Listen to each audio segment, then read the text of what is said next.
ഈ വരുന്ന ക്രിസ്മസ് കാലത്ത് സൂര്യ ടി വി ഒരുക്കുന്ന ചിത്രങ്ങൾ ഏതൊക്കെയെന്നാണ് ഇന്നൊരു വീഡിയോയിൽ നോക്കാൻ പോകുന്നത്. വീഡിയോയിലേക്ക് മുൻപ് വീഡിയോ ലൈക്ക് ചെയ്യുക. ഒന്നാമത്തെ ചിത്രമാണ് ബിജു മേനോൻ, അപർണ ബാലമുരളി, വിനീത് ശ്രീനിവാസൻ എന്നൊക്കെ പ്രധാന കഥാപാത്രങ്ങളായിട്ട് തങ്കം. ധനുഷ് നായകനെത്തിയ രായൻ എന്ന ചിത്രവും വരുന്ന ക്രിസ്മസ് കാലത്ത് നമുക്ക് സൂര്യ ടിയിലൂടെ ആസ്വദിക്കാൻ വേണ്ടി സാധിക്കുന്നതായിരിക്കും.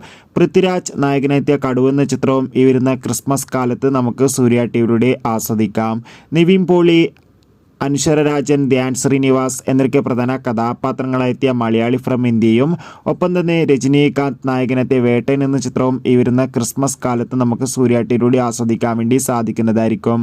ആസിഫ് അലി, ബിജു മേനോൻ എന്നൊക്കെ പ്രധാന കഥാപാത്രങ്ങളായെത്തിയ ചിത്രമായിരുന്നു തലവൻ. ചിത്രം മികച്ചൊരു വിജയമായിരുന്നു. ചിത്രം സോണി ലീവ് എന്ന OTT പ്ലാറ്റ്ഫോമിലൂടെ ലഭ്യമാണ്. തലവൻ എന്ന ചിത്രവും ഈ വരുന്ന ക്രിസ്മസ് കാലത്ത് സൂര്യ ടിയിലൂടെ സംരക്ഷണം ചെയ്യുമെന്ന് കൺഫേം ആക്കിയിട്ടുണ്ട്. നിങ്ങൾ കാത്തിരിക്കുന്ന ചിത്രം